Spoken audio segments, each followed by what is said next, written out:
So we're at a property in Suffolk, and part of the job we've got to do is render cleaning. It's quite dirty. There's a few cracks on it which they're going to get repaired, but in any event, even if it's got to be repaired and repainting, it needs cleaning because it'll just come back through again.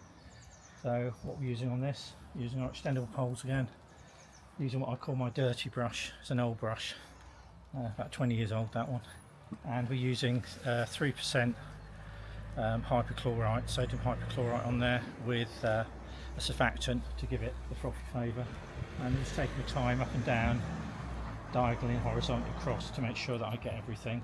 And you can see already from the bit I've done there to say there's quite a substantial difference. The reason we're not spraying it is I don't want it flying everywhere because we're close to neighbouring properties. And British weather, it's drizzling, which sort of helps us in a way because it'll rinse it off. So once you've finished applying the solution, we leave it on there for a few minutes. About 15 minutes. And then we rinse it off, don't we? Yeah, and what I've got, and once I've done an area, I'll set it. I just use a cooking timer. I'll set it to that. And when that goes off, I know I'm ready to rinse. And then we can apply an optional biocide depending what the customer wants, basically. If you look there, you'll see how bad it is over there. It's quite bad, so we'll see how we get on with that in a little bit.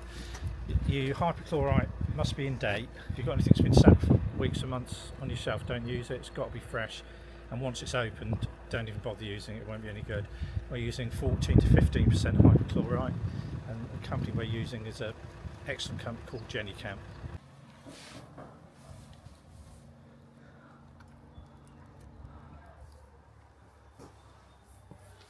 So we've moved round from the front onto the side of the building now, and John's just applying the solution to the side part.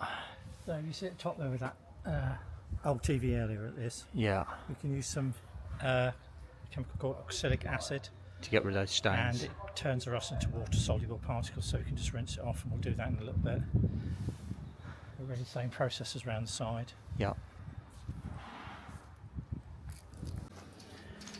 Right, so we're doing the last stage of the process now. We've soft washed the render twice, and now we're applying a biocide, and what we're using is GK Pro.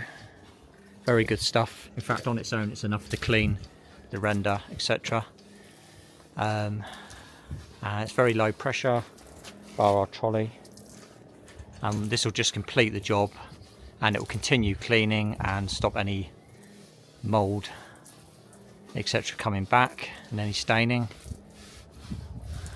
And you can see where you've been with it because it foams up. So I tend to go to the ledge, the lintel on the next window when I'm coming down, so I know where I am with it. So on real low pressure, look, nothing at all. Yeah.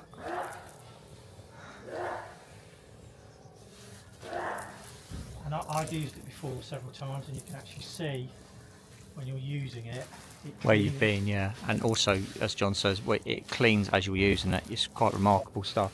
It's not cheap, but it's good stuff, and it completes the job as well, doesn't it? Depends where you position yourself in the industry. We want to do quite a good job for people, the best we can.